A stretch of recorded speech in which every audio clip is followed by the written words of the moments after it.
Państwu przyjemnej podróży.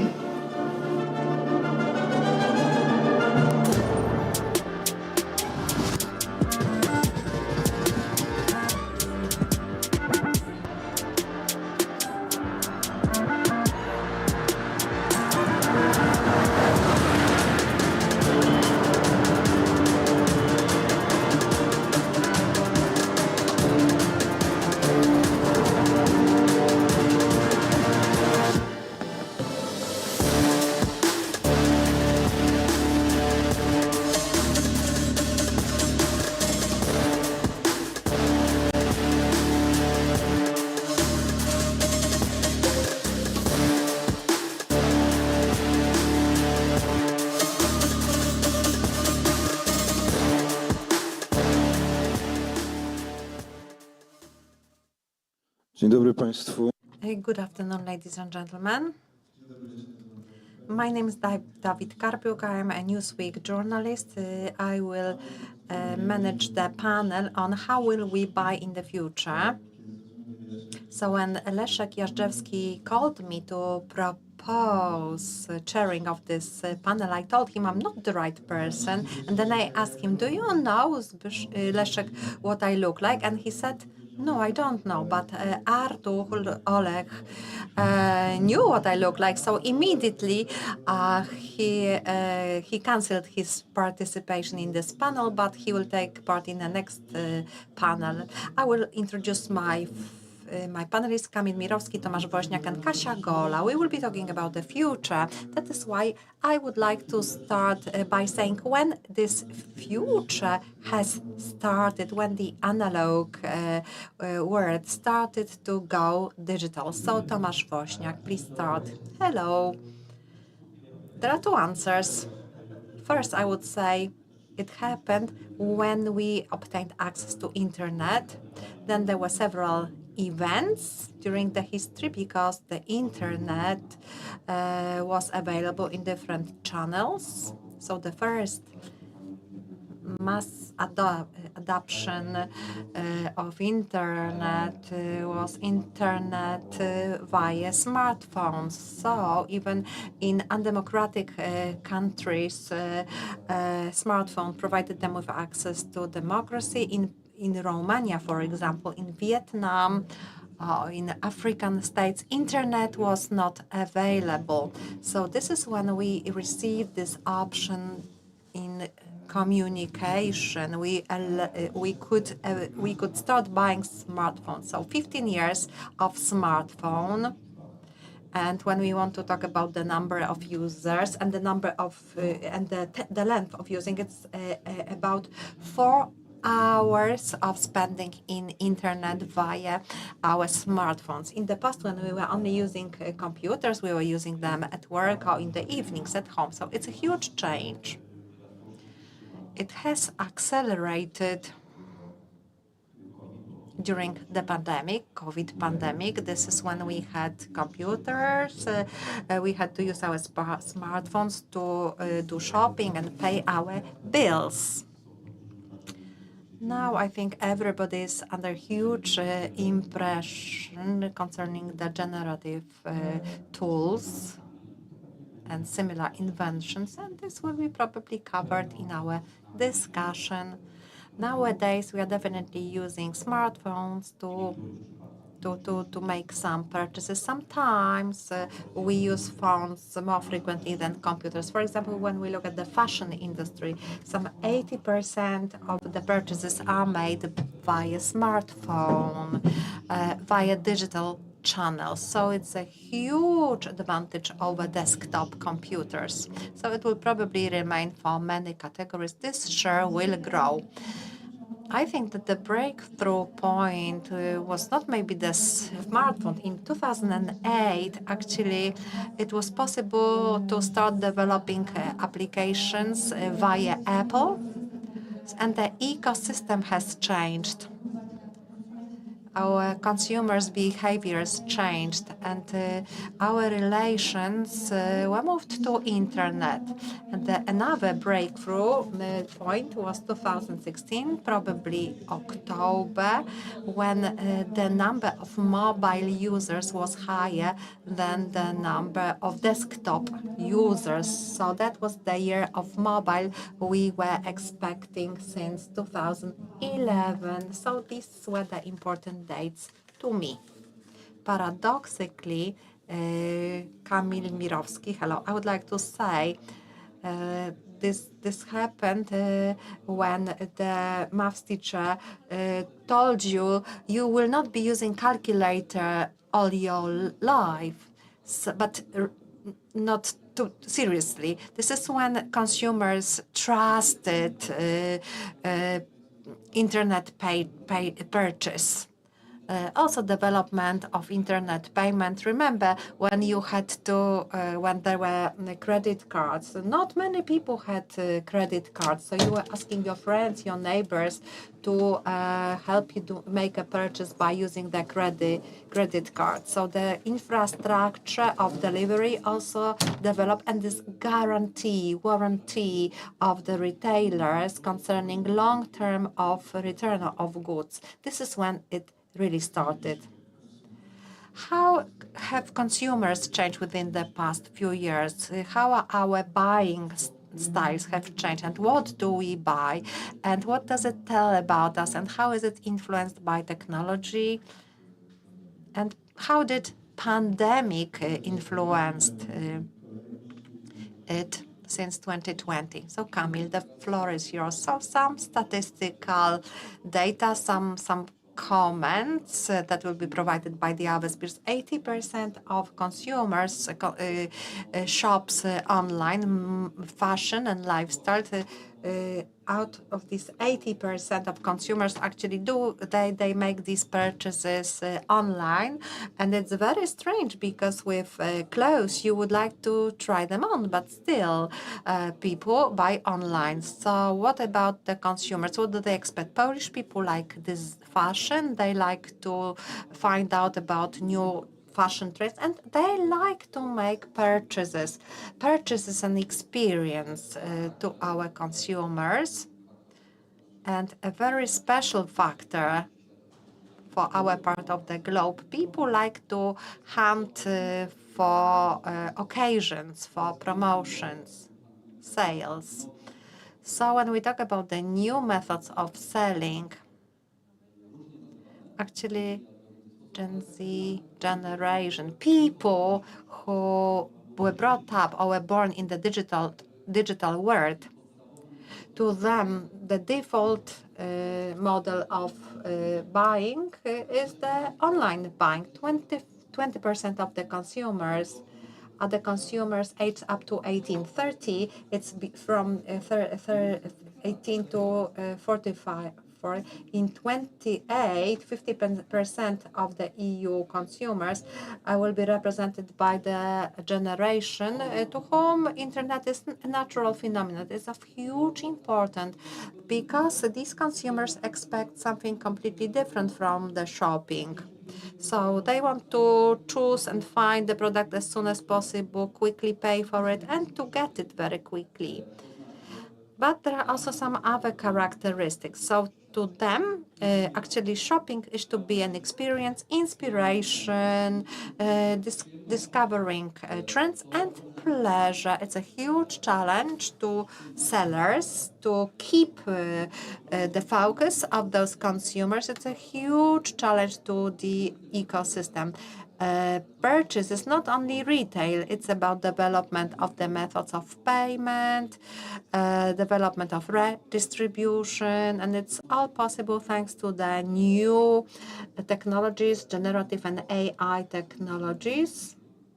So we're having the consumer's perspective, and from B2B perspective, we can look at selling on the single market. Europe is not United States. There are different languages, different countries, different cultures.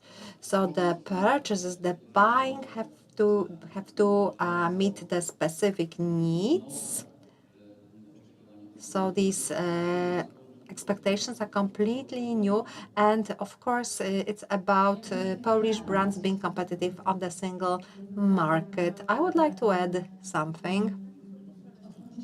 Recently we hear a lot about ecology during shopping. We hear that consumers expect that fashion should be sustainable. I am an expert in fashion. PayPal conducted a survey which indicated that 70% of the consumers require that the products they buy are sustainable and ecological. Other stats indicate that 47% of the consumers who make purchases via Vinted platform, 47% of the consumers also makes purchases in Shein, a platform which is ultra fast or instant fashion. So it's a paradox when it comes to the consumers. On the one hand, declaratively, consumers are environmentally friendly. It's especially important for Z generation. They often they buy second-hand clothes very often, so they want the fashion to be sustainable. Products should be sustainable. On the other hand, they need this dopamine to purchase on Shein instant platforms. I would like to ask you a question.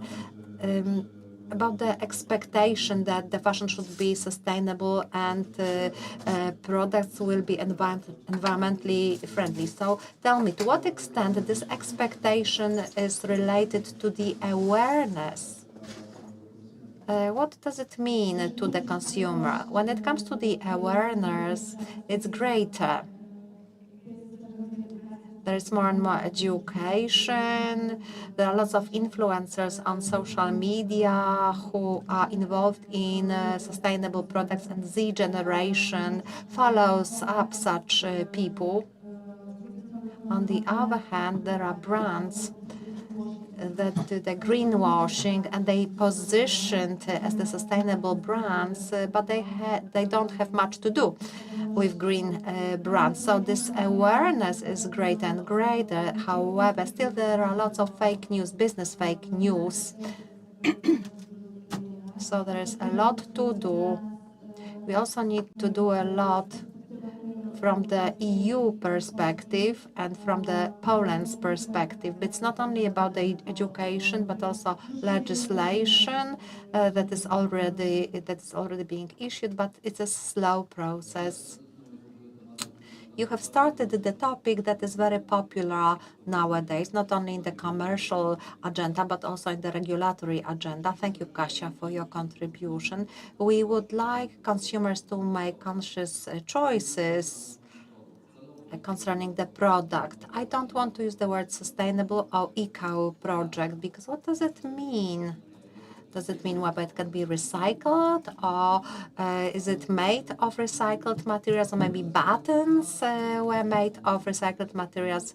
Is cotton organic? And how is it done? So there are lots of endless questions.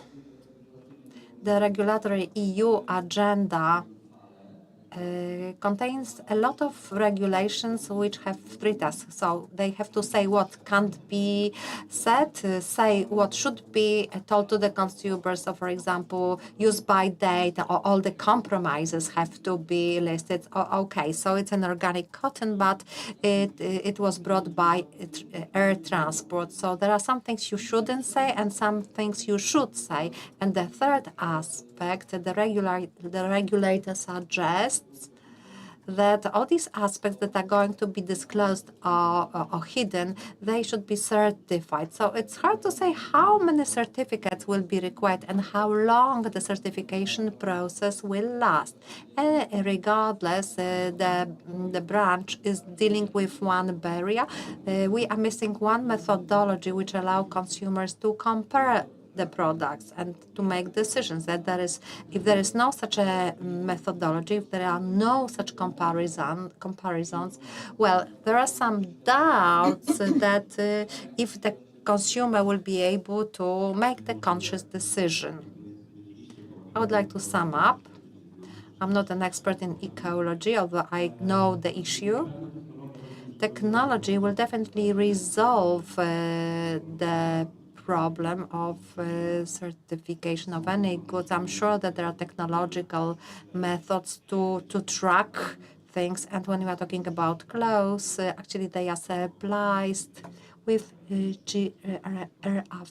RFID chips or even more advanced technologies.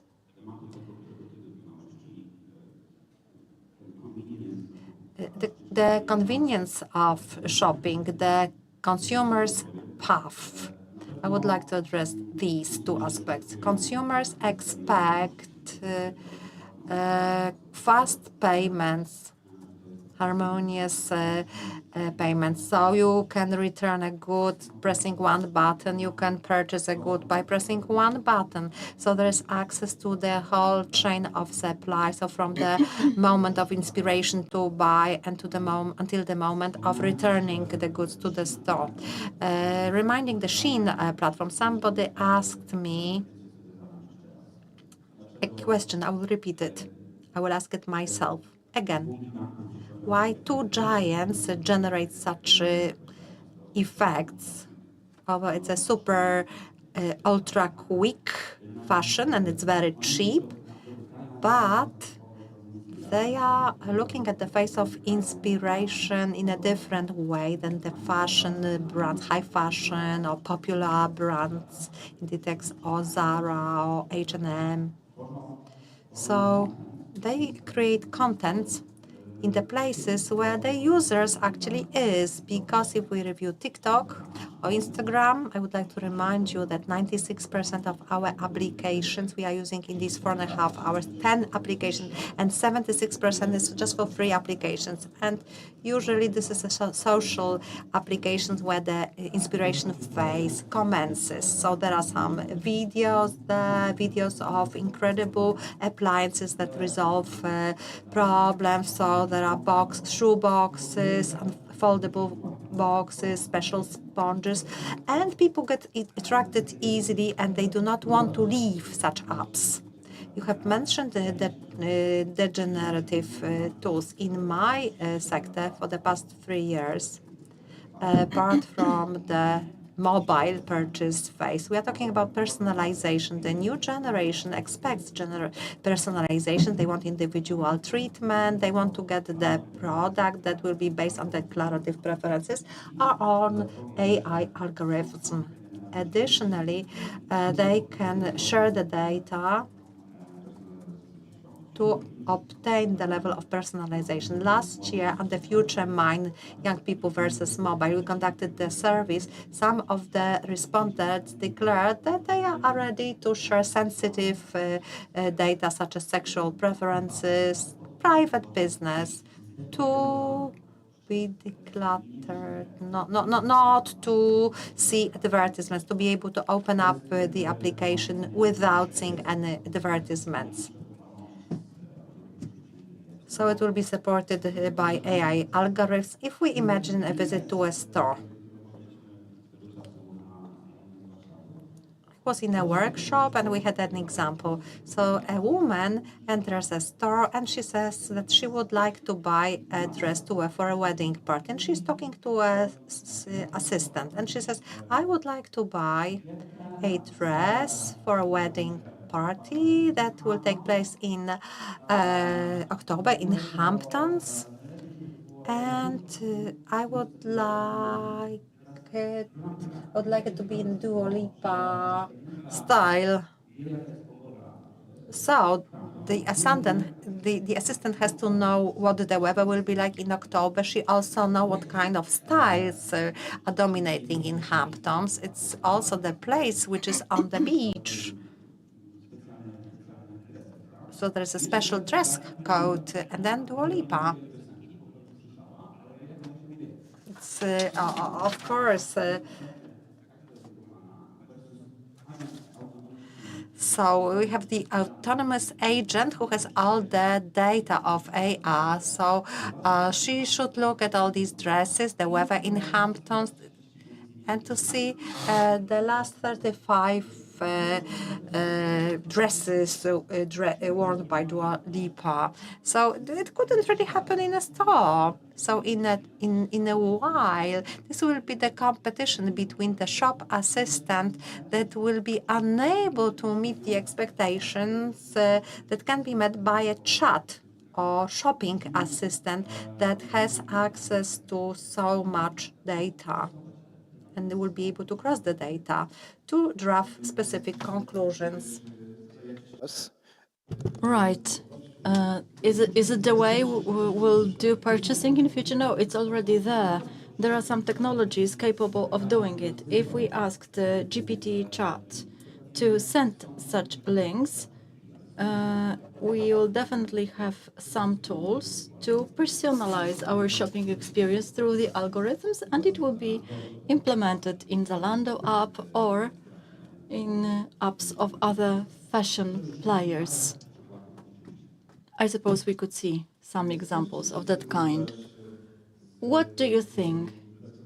What will happen to the shop staff?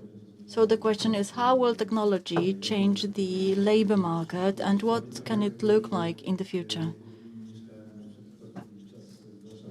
I lived in Wola district in Warsaw for a long time. There are mainly Biedronka shops, and I remember the initial period when self-checks occurred. People became curious how it works, how to buy things using this solution, but then some concern occurred, and there were fewer and fewer employees in shops. So the question is, although from the consumer's point of view, it seems an interesting solution, but the question is how will it change the labor market? Can I elaborate? Let's say it openly. Anything which can be automated in relation to the client should be automated, and it will cost some jobs. It will cost some jobs. We talk about a guaranteed minimum salary, that some jobs will disappear, and that's the way it's going to be. We shouldn't beat about the bush and promise pie in the sky and say nothing is going to happen. I suppose that the current solutions using AI offers more opportunities to those who are excluded. We've got 50-year-old people working in facilities, in plants, and do not have democratized access to knowledge. They cannot educate. They are not supported by their employers. I believe that some jobs will have to be accepted, and some will be able to work faster. We observe it with our clients in Żabka stores. We have seen that the tool we created optimizes the cashier's work, and the NPS is higher than it has ever been. So it's simply metrics of whether you would recommend the employee or not. So the employees are no longer under the pressure of time, and it's all correlated. The very fact that they do not need to be at the helpline because they do have a chat telling them how to clean the machine or reset the internet in the shop offers greater pleasure than talking to someone at the helpline at 11 p.m. once they are supposed to close the shop. You mentioned the role of the legislators. I would like to continue this topic, if you feel like doing so. The process won't be easy. Someone will have to explain these changes to the voters, and they might be worried about it. Can we imagine politicians saying, you'll be losing your jobs, but we'll invent something so that you do not experience it so painfully, or we'll try to help you requalify? I will refer to what was said before. I think the change is not going to be fast because we do not have automatic age verification in shops. So whenever we sell alcohol, we need a human factor to verify the age. Based on my experience, I can say I come from Krakow, and we've got nano żabka shops, and one was closed in my district because nobody wanted to go there, and another one is no longer nano because there is staff working, there are staff members working there. There are some obstacles. For instance, consumers do not always understand the technologies, and some technologies may not be implemented so quickly. They will only when we perceive it something natural and no longer only a technology. When it comes to legislation and how to explain to employees that they are going to lose their jobs, history has shown that every technology entailed a risk of closing plants, companies, but new jobs were created, and most likely it's going to continue. At least this is what the market data show. Most probably it's going to be like that as well. Some jobs will be eliminated. For instance, call center is no longer a popular field, or there are fewer employees, but AI won't take our jobs. The person using AI will take your job. We need education at the very early stage, how to use AI to expand your opportunities. It's a dystopian model, but it's not the case of the reality changing overnight. It evolves gradually, but there are consumers who like talking to another person. They want to touch things, try them on.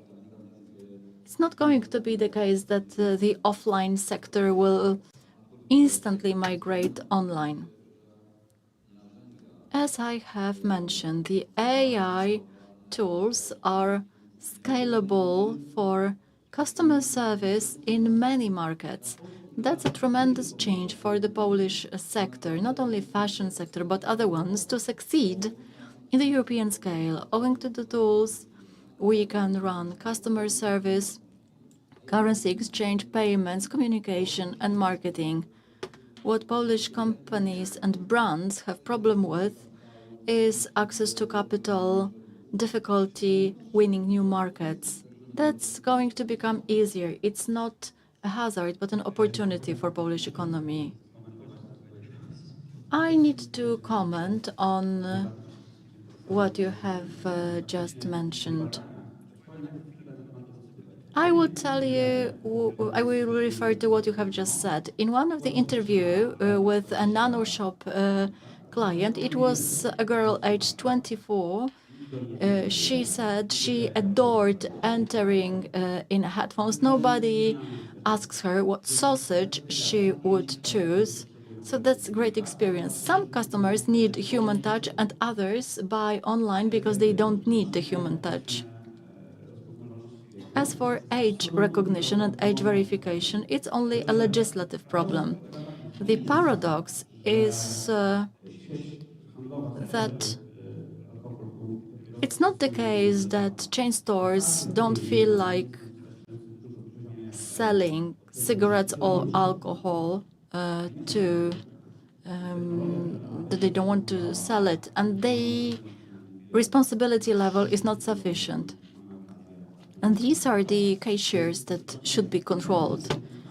The point is to eliminate the opportunity to make a wrong decision.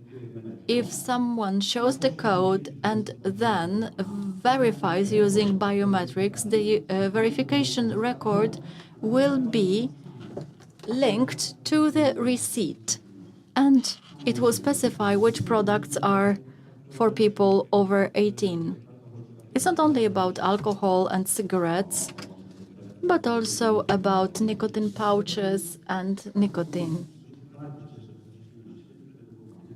I'm very happy to know that we'll have more products that will need such procedures and restrictions. There is no better way to solve it than to use technology that identifies the customer. I would like to come back to your statement on who won't be quickly, where algorithms won't be quickly used. These are luxury brands. For instance, clients use WhatsApp to communicate with assistants who offer advice on specific products. The technology is there, but the human touch and the brand experience, that you're going to get a glass of champagne in the shop, the fact that a stylist can offer some advice, this is an intrinsic factor of luxury brands. However, it might change one day. Tomek mentioned advice from a shop assistant on what kind of dress to wear for Hampton's wedding party. It's here. On the one hand, it's a revolutionary, but also incremental change happening step by step. Zalando, for years, has been working on solutions that are supposed to respond to customer experience, knowledge of trends, and provide inspiration. That's one of the factors that help our shop stand out among our competitors. Recently, we've offered either pilot solutions or solutions based on the concept. We also have an assistant. It's fashion assistant, actually. We could recommend products based on previous shops, available trends, or what people were looking for.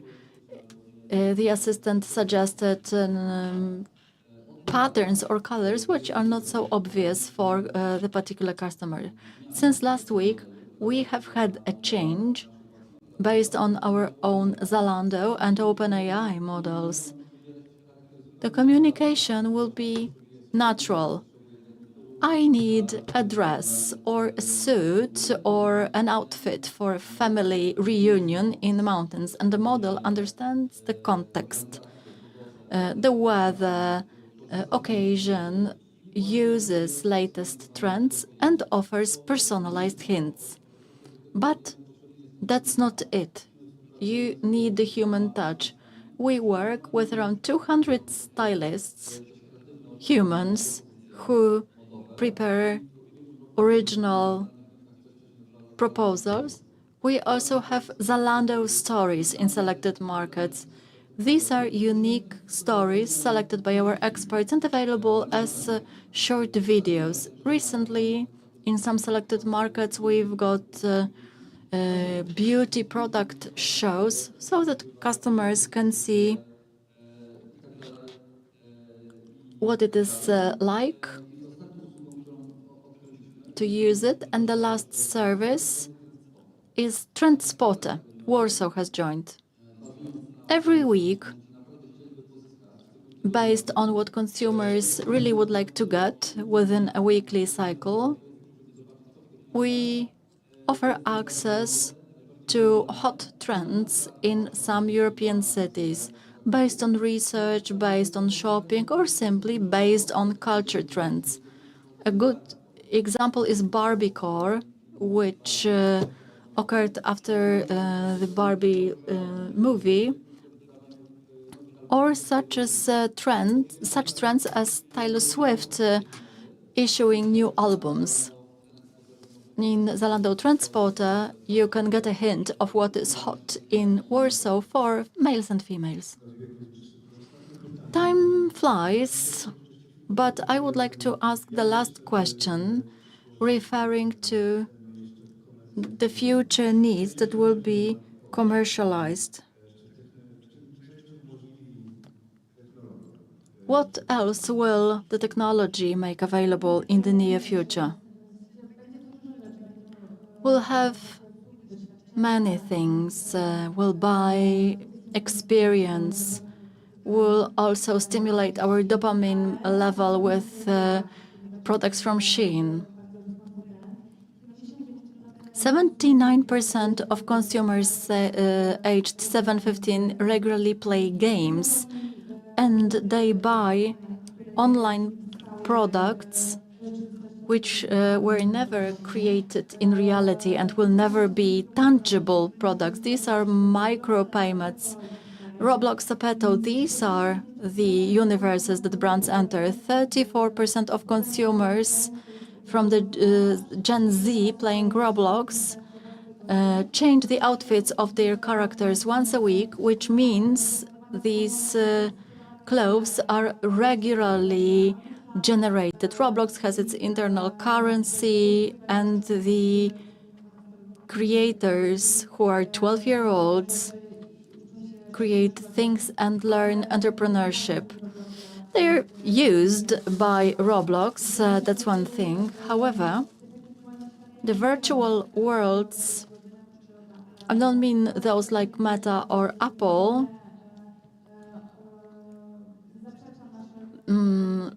this contradicts our initial instincts to defend ourselves from those who can harm us, but the solutions from Snap are more friendly.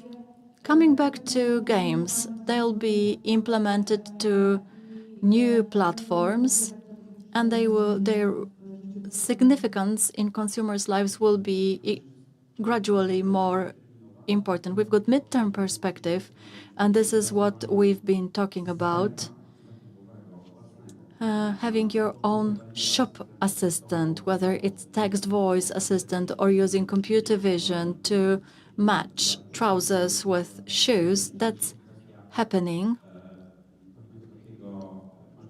And it's a matter of maturity of the sellers so that they have access to the technologies and can use it. These technologies are costly.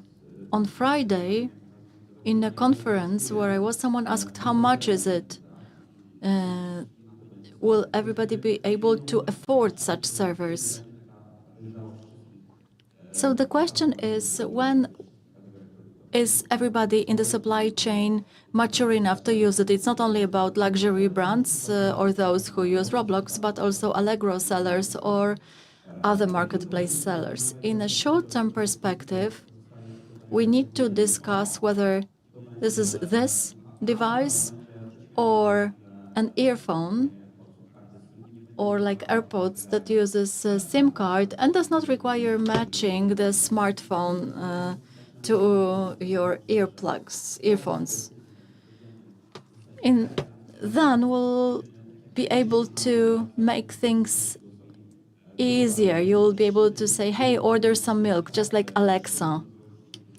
Considering the development of AI in a midterm perspective, it will happen. In a long-term perspective, I suppose Apple is a company that does not release equipment that does not have the potential of mass popularity. When we take a look at Vision Pro, we know that Meta tried to implement Metaverse several times, but they failed. It's like a testing ground. In 2 years, we should have goggles, and their DNA is to release a product that can enjoy mass adoption in a short time, Gen Z and my parents alike.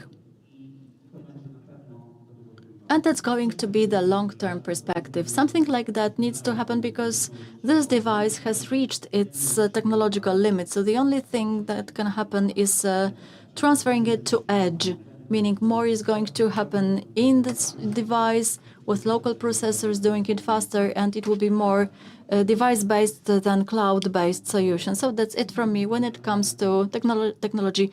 No implemented chips in our brains. Tomasz Woźniak, Kasia Gola, Kamil, Mirowski, and the panel continues.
Dzień dobry Państwu. Good afternoon, ladies and gentlemen.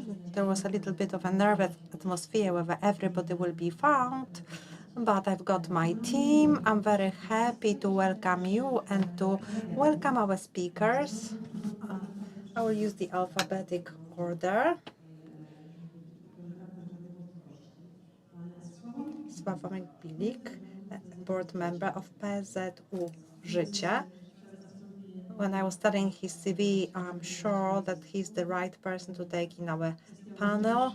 Insurance is a hot topic. Michał, CEO of Audioteka, Chief Strategy Officer in Virtual Polska SA. He has many titles. And Maciej Samcik, a journalist, blogger, analyst, owner of Subjectively About Finance. A round of applause. Maria Belka. I should introduce myself looking at the alphabetic order, but looking at the rows, I would like to provide you the mic and I will only moderate. So just like the previous speaker, Leszek phoned me and I got an email from President Oleg that he was not going to come to the games. And today, our panel will continue the discussion that has just been started. It's not an easy task. The same topic, but we can agree that this is a very broad topic that we can talk for a long time. And the speakers are also different. So I would like to ask you to be unique, provide us more use cases. And let's mobilize our audience at the very end to ask some questions if the panelists agree, but no pressure. I hope that we will also look at the purchases taking the bird's eye view, we will be looking at the different behaviors, and I think that how will help us to achieve the target. Purchases, shopping, obvious topic, very profitable. Until 2028, it should reach in Poland the value 192 billion zlotys. This is the value for e-commerce. So you can imagine the scale. But that's all about the data. I would like us to talk about our audience. I would like us to talk to our audience to give them something to take away. So I would like us to talk about actionable advice that would allow our audience to understand these big technological changes better, to understand AI better, something which seems to be beyond our control. So we are going to talk about ourselves. We've got Polish women and men. We've got consumers in the audience. So my first question is, to what extent the Polish consumer is unique or different? Why do we love Polish consumers and why do we dislike them? Are there any mechanisms that can disturb us as the sellers or the participants of this ecosystem? Let's have volunteers. So we can also sing or speak together, right? Of course. So if I were to list the three features of the Polish consumer, number one, very sensitive to price. It's not the characteristic of the Polish consumer, but in Poland, this is very clear. We can see that the biggest advertisement budgets are for companies that compete based on the price, not on their quality. All the delicatessen chains had to leave Poland because people were not ready to pay for high-quality products. At least the target group is too small in Poland. Polish consumer, I won't be any original, any unique, but there's a big adoption for technologies. This is a distinctive feature. Maybe there are 2 or 3 countries in Europe, and not so many in the world, where there is so much acceptance to test new technologies.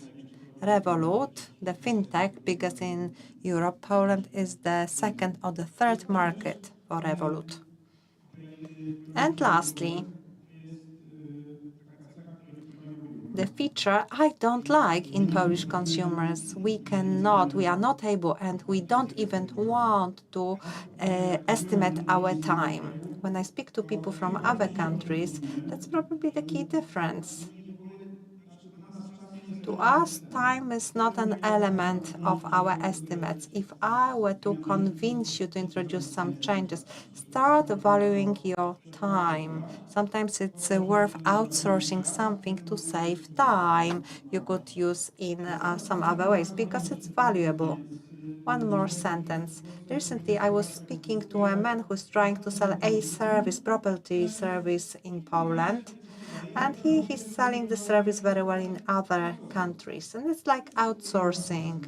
Of course, mobile applications are used, so it sells well everywhere, but not in Poland. Because if in Poland you are going to pay 100 zlotys for something that you do not have to do yourself, the first lesson is that if we are to spend a lot of time on something, it's better to outsource them. I remember some discussions with some Czech company which wanted to sell their e-commerce, and they were surprised with this hunt for the lowest price on the Polish market. They told me that the rules are completely different on the Polish market, but if you look at the Google trends, the biggest and the cheapest product, I think that now these inquiries, best question is more often used than the cheapest one. I don't know how it was in COVID pandemic. Wirtualna Polska has several e-commerce companies that sell fashion, furniture, trips, and cars. We sell several thousand cars per year. So the consumers are changing. We are the 30th richest country in the world, so it should change. So the consumer was very original, but we are westernizing, and this point of gravity is in the Oder River. But people, consumers, there are consumers who are still looking for the cheapest prices. So it's a nightmare for e-commerce and for any type of business. But this phenomenon is not intensifying; it's actually weakening. I would like to share my experience on the financial market, the insurance market in particular. If I were to define the Polish consumer, again, I remember my experience from work for Western corporations where we were implementing various proved solutions. And after the implementation of such solutions, the experience turned different. The Polish consumer is a difficult consumer, very demanding. The consumer who is very aware of the products and rights. The consumer whom I would describe as a body that makes entrepreneurs work harder.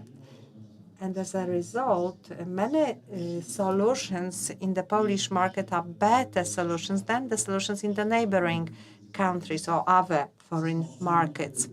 Polish consumer is demanding a lot. Not only, well, the price shouldn't grow.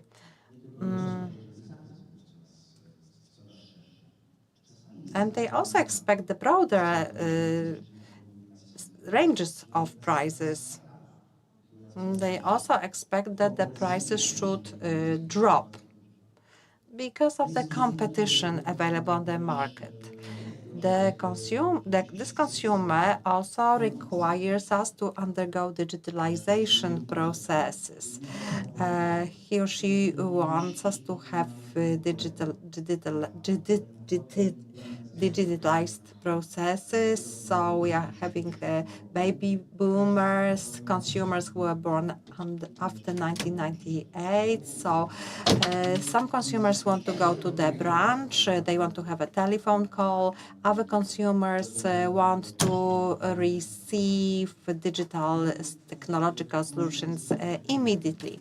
And the Polish consumer is also difficult because his or her loyalty is limited. This consumer is loyal provided some conditions are fulfilled. If he or she finds a better, cheaper offer, he or she will not stay with you. One good news results. This is how we are.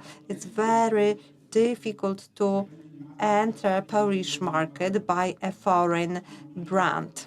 We have many examples in different sectors, including e-commerce and banking sector. The biggest UK banks were trying to operate on the Polish market, and their solutions, their projects worked everywhere, but they do not work in Poland. Amazon's example is a good one. Amazon was describing a consumer for whom you have to fight all the time, and Amazon faced failure in Poland. Polish consumer is very unique and entrepreneurial. We are mobilized to innovations. We do not want to buy anything. We search for better and cheaper offers. I'm joking a little bit. If Jeff Bezos cannot cope with Polish computer, I wanted to ask Michał. How to speak to the customer to convince him or her? Have you noticed, using your example, have you seen an offer that immediately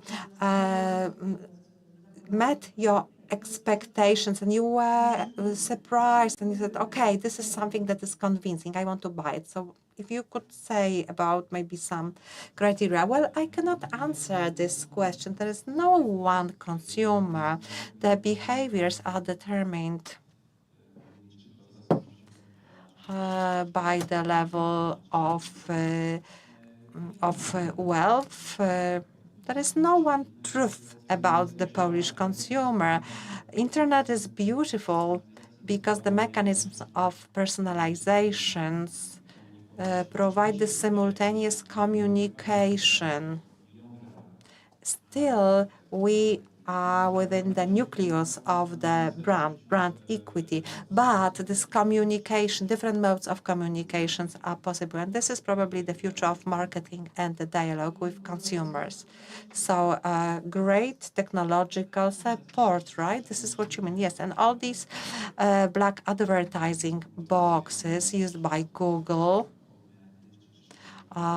from Meta or other bidders and Wirtualna Polska.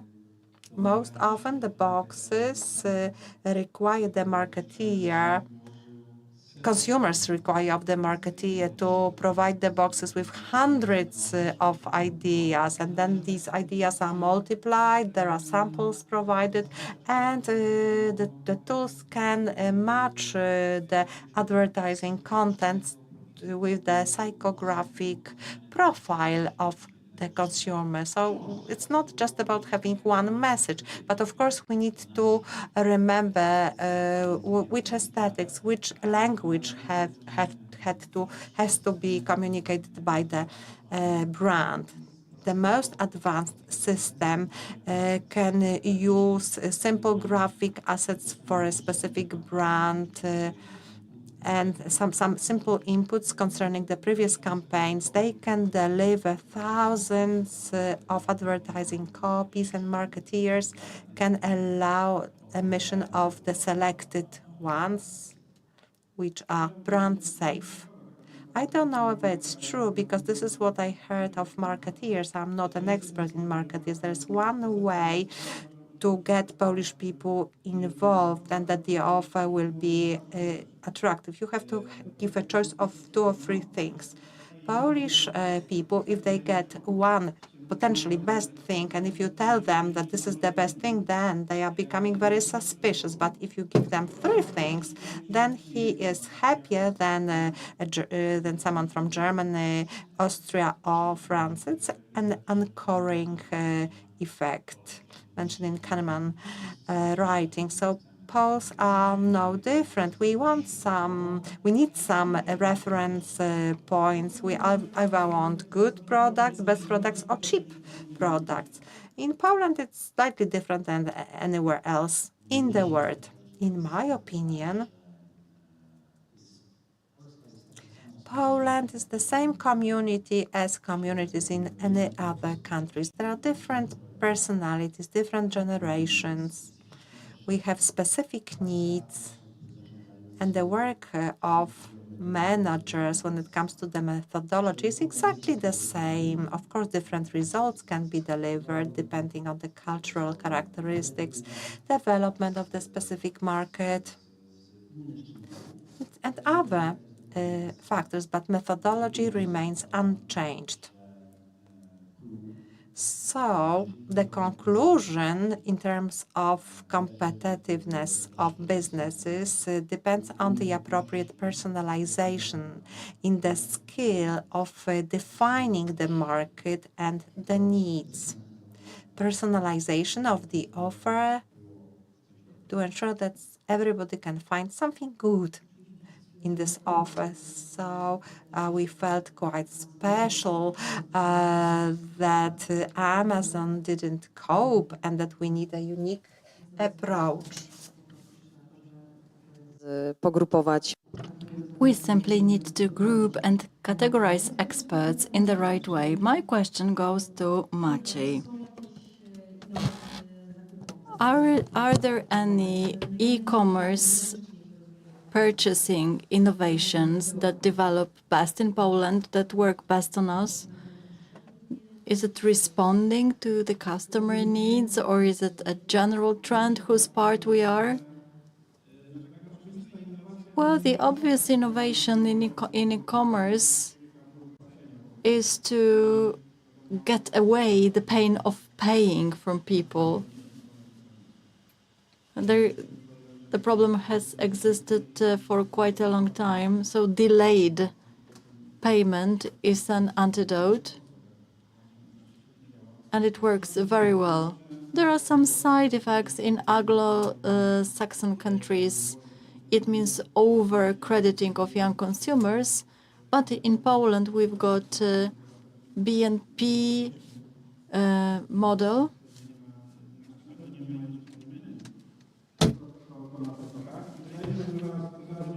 But biometric solutions will flourish soon. One of the banks has an offer of financing working in traditional shops, but also in e-commerce it works. You take a photo and the financing solutions are offered by AI owing to its parameters. It won't happen in a year or 2 years' time, but the breakthrough in e-commerce will be related to using biometrics. I suppose that it's doable with smartphones, and such experiments are taking place. Should we be afraid of it? It will be easier to pay, everything comes faster, just as we like it, personalized offer. Yes, so it will be harder for us to resist and we'll make decisions faster. In my opinion, the hazard for me is that we shouldn't be lured by the fact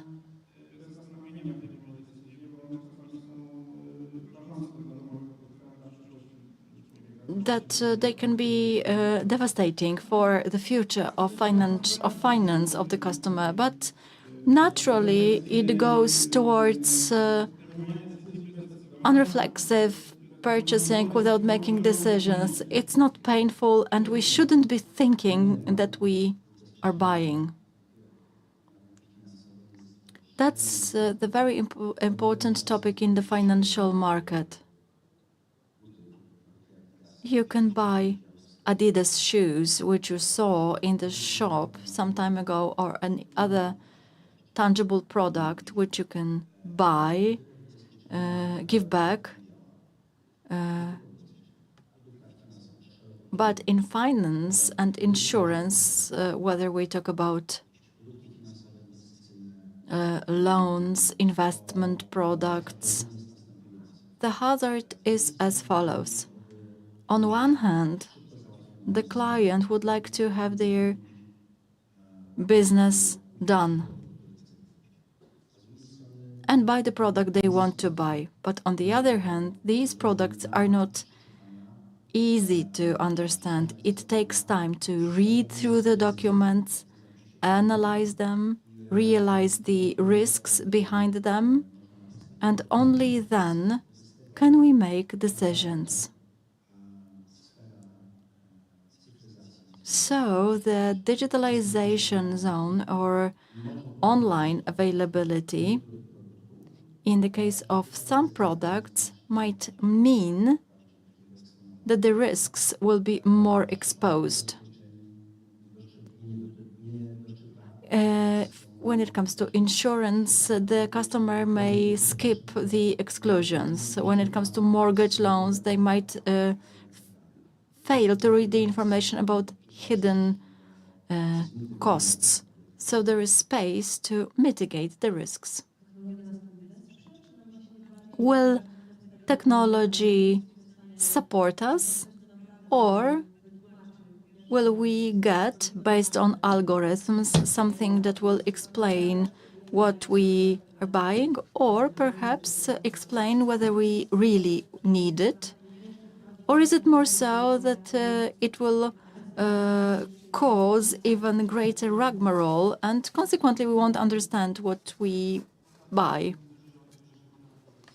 We've been referring to LLMs, large language models, which can help customers, and they are perfect for collecting arguments on many topics. They carry out such analysis in no time.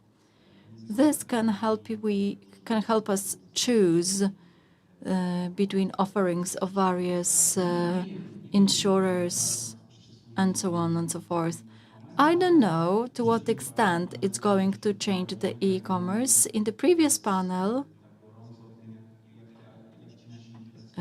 we heard about our personal agents who will represent our interest in searching for the right offering. I like it. I don't know when it's going to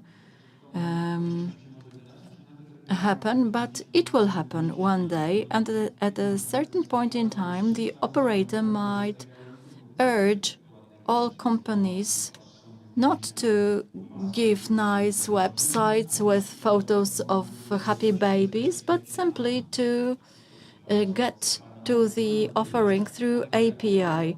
Say, for instance, I've got such a car, and you, my AI agent, ask what insurance offering I could get considering the criteria. Find the best offering and identify the potential traps and risks. We are in a bad point. We've got smartphones, and technology allows for doing certain things. Initially, if I want to invest, I need to fill the MiFID form. But we are in a situation nowadays that if we want to buy something, there are lots of checkboxes. You need to accept something, tick something. We click, and it's not the companies that sell it are not to blame for not showing everything. It's not possible to do it in a small smartphone screen. It's difficult. I click pizza too. I typically know they won't cheat me. So the brand reputation also matters. All technologies will get commoditized. We'll be striving for a similar level, but everybody will have LLMs, chats, and finally, customer experience in the real world will matter. It will be related to social media opinions and the power of specific brand.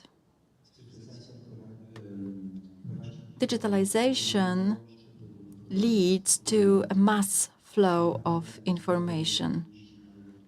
In theory, customers have access to unlimited information resources.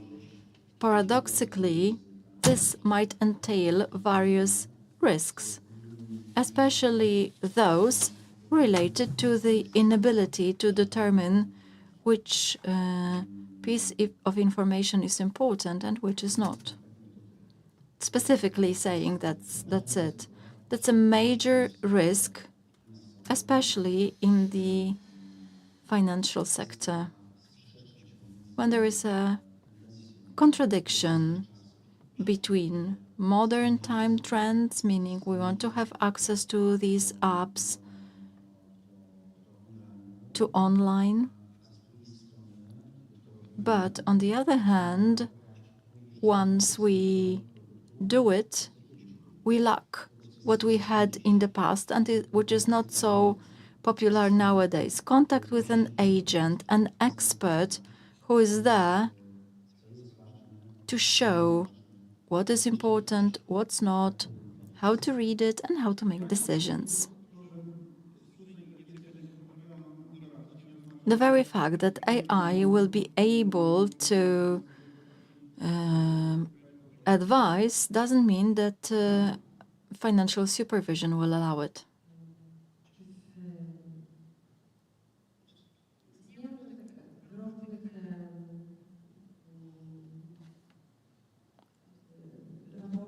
There are various reports and information items suggesting that the awareness level and personalization by AI will be so high that human agents will no longer be necessary. So do you still feel that the human touch will stay? Will we still need humans? In the previous panel, we heard about the people who want to go to NanoŽabka wearing their headsets and not talk to anybody. It depends on products and on the sector. There is no single truth in insurance. We've got an example of a product of civil liability. It's mandatory, and everybody who owns a vehicle needs to have it. There is a single resolution, the same conditions, and the same criterion. The only criterion that the customer is interested in is the price. Even the largest ones, such as Rankomat, Punkta, or others,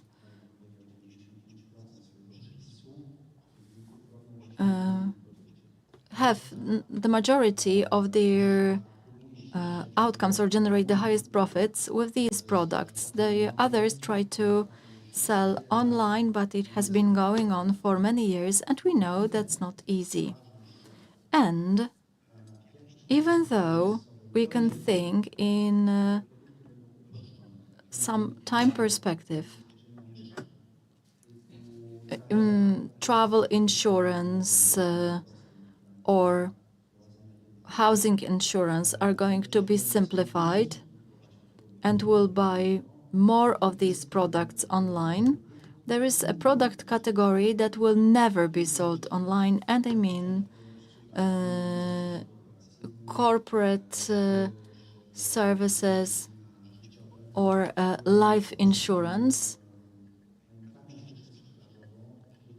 whose sales path is so complicated, the client won't be able to handle it on their own. Are there any products, financial products, let's say, which you believe will be completely consumed by, won't be completely consumed by online? Luxury brands? No, there are marketplaces of luxury products when it comes to organized tourism. There are some client groups, and if we want to break the sky, we need to be there. And we now have 350 outlets instead of over 100 several years ago. And it's not the last thing. I would like to sit with someone at the table, and the person would say, for your family, it's going to be great. I was there, so I know what I'm saying. So are we discussing what is going to happen in 3, 5, or 20 years' time? The new generation is a bit different. They don't feel like meeting a person. They want things to be done quickly. There is no single truth. And the two channels, online and traditional one, need to coexist. Let me quote my example. I used to work for a well-known foreign corporation, but in the Polish market. And we carried out in-depth qualitative and quantitative research related to our customer. It was about direct insurance to be sold in the Polish market. In France, where the country doing the research came from, the only criterion was the price. They thought it would be the same in Poland. The research revealed it was a false assumption that in addition to price, reliability, credibility of the company matters, and so is the physical presence of the company. It turned out we can't introduce direct insurance because there is a more effective hybrid model. If we create physical touch points, let's say in shopping malls, not to sell insurance policies, but to strengthen the brands, the online results were skyrocketing. So it means omni-channel approach is the best. Well, chain outlets should be treated as showrooms, goods delivery points. Omnichannel companies win. For tourism, fashion, cosmetics, these are not showrooms. You can go there, try things on. We've got an acronym, Research Online, Purchase Offline, ROPO. You search for products online and then go to your agent, and we quote the best price we found online, but we still contact the agent because the agent is credible enough for me to make me sure that I made the right decision. Reverse ROPO. I go to the agent, listen to them, but I purchase online. Or I try these shoes on and I buy them at the price which I like. We promised to share some functional hints for our audience to leave this room with a secret knowledge you have, the knowledge on good and bad practices from everyday life when it comes to e-commerce and future shopping. Could you share your private discoveries or conclusions? I would agree with what Maciej said. The purchasing process shouldn't be too easy. People should be more tired. Sometimes when we buy impulsively, it's too easy. For instance, to have a limit in our card that needs to be increased. You know, to understand our weaknesses and ourselves and try to counteract it. Okay, so self-control mechanisms.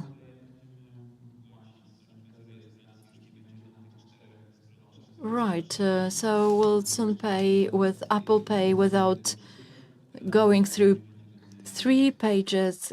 Everything will be done instantly, and it's a temptation. Something to remember? I don't know if it's a good piece of advice for us all.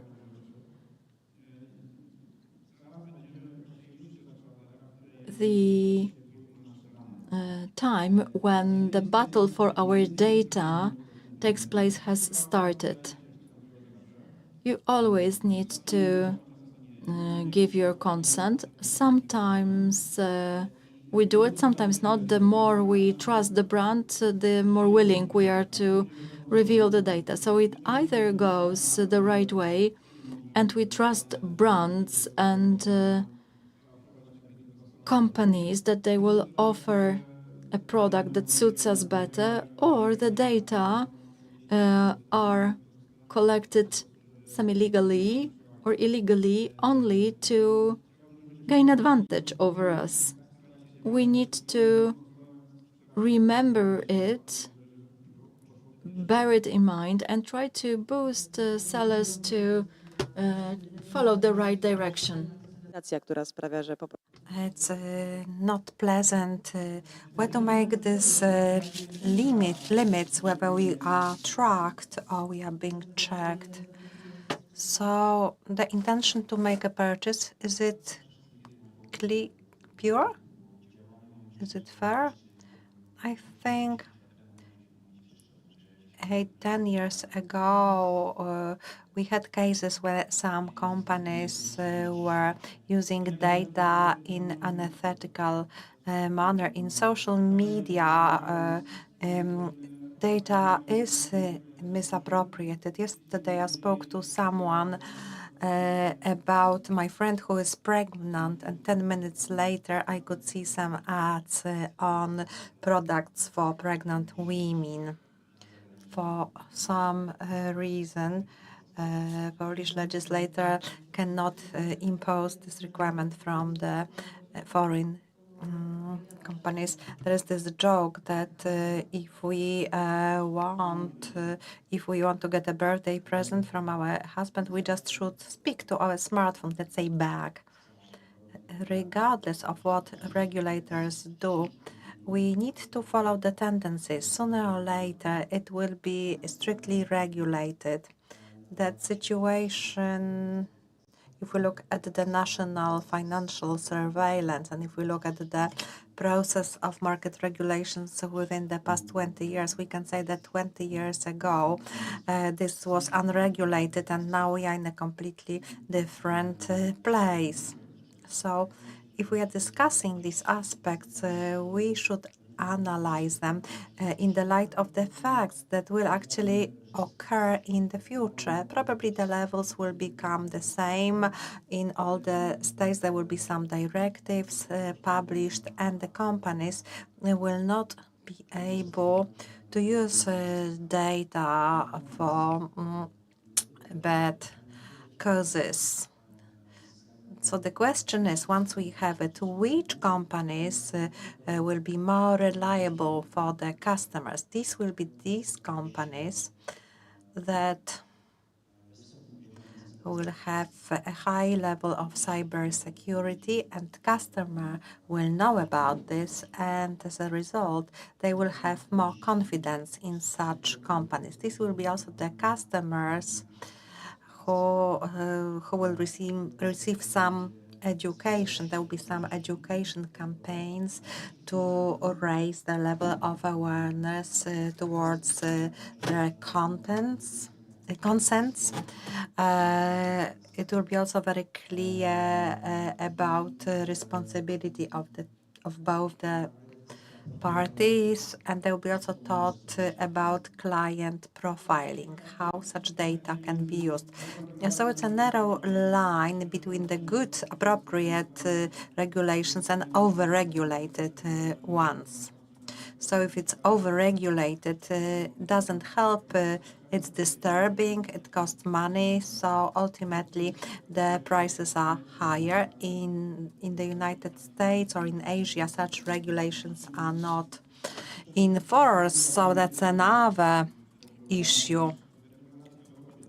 So in Europe, well, we have regulations, so we don't know to what extent they are beneficial. Well, the topic of trust in online is the leitmotiv in our discussion. I would like to thank you for your contributions, but maybe there are some questions from the audience.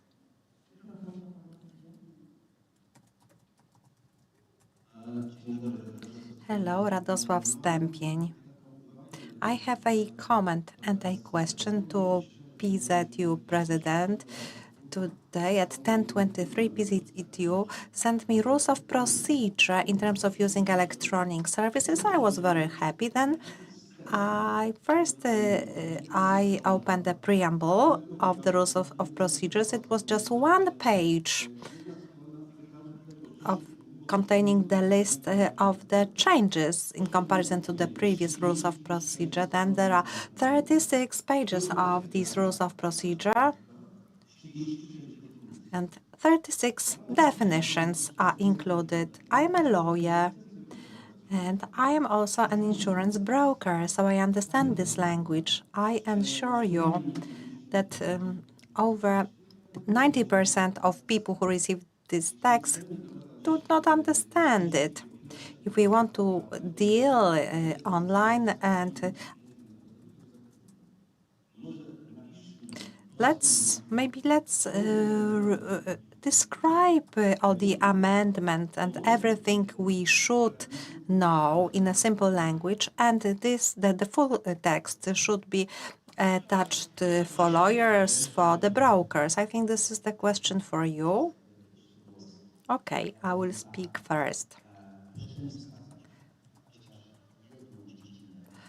Please tell me about at least one field, one discipline that works in a different way. And you know it very well as the lawyer. There are thousands of rules of procedures and nobody reads them because this is how they are worded. But now you are referring to my PZU website service. Well, I don't want to be rude and say that it's nonsense, but we are playing the same game at the end of the day. And these are the regulations that impose this obligation, this requirement on us. I agree with you that there is a huge area that could be managed before such rules of procedures are sent. In parallel, we should send something that would be like an extract of this document. You are an insurance broker, so you know very well that if you get an insurance product, you will get a product card which describes terms and conditions. But I do agree with your comment. I will tell my colleagues about it, and I will see whether we can do something about it. We should also have this parallel communication, the one that is required by the rules of law. And on the other hand, we should have the document for the customer to let him know what they should do, how they should behave. I would like to defend President of PZU. Recently, when companies were changing the rules of procedure, they were just listing the amendments. That was all. So the fact that now they are sending the whole document, I think it's not such a bad thing. We've run out of time. So if you have any questions, you can ask them during the break. Michał, Brański, Maciej Samcik, Sławomir, Bilik, Maria Belka. Thank you very much for your attention. Napki z kawiorem. Nadzwyczajna kasa. Obrażanie dziennikarzy telewizji polskiej. Chodzi o działania polityczne. Ratowanie ofiar dla pedofilów. Für Deutschland.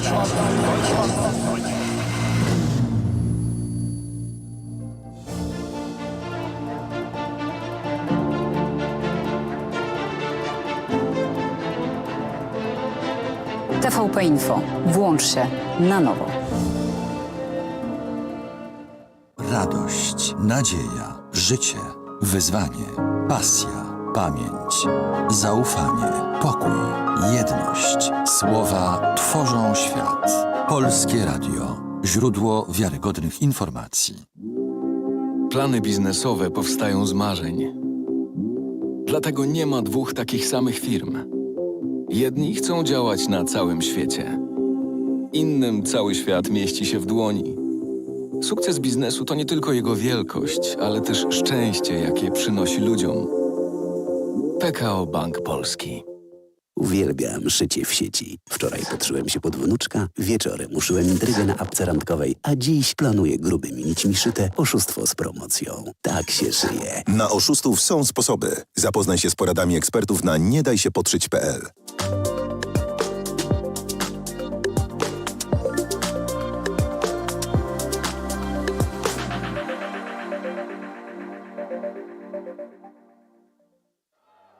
It's not always easy to recognize. It may look like this, or like this. It may be a burden, but it is a responsibility that we embrace nonetheless. But if it means this for one person and this for someone else, maybe it ultimately means being there for one another. It isn't handed to us, but we know where to find it. And how it feels, how it tastes, and what it sounds like when we finally have it. It means different things to different people, but for many, it means everything. And if we all fight for it, it will eventually bring us together.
Polskie Radio.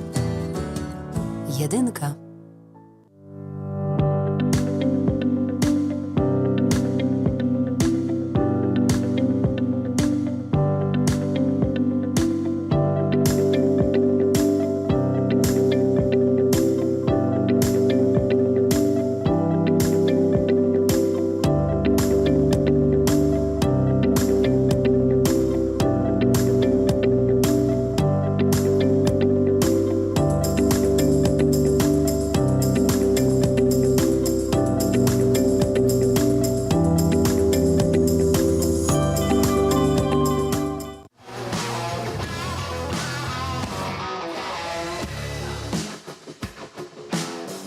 Rodzina spółek Pelion to 12 tysięcy osób pracujących w ponad 300 spółkach w Polsce, Szwecji, Wielkiej Brytanii i na Litwie.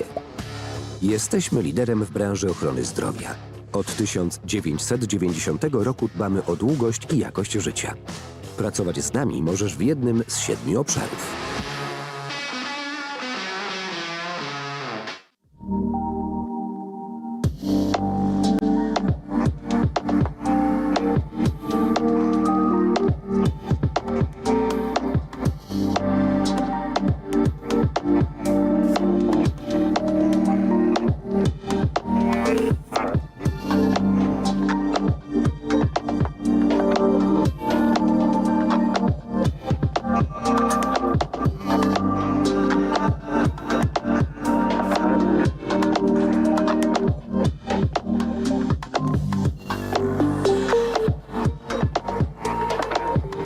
Zapraszamy do trójki. Od nowa. Trójka. Program Trzeci Polskiego Radia.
Czy wytrzymasz klockowe tortury?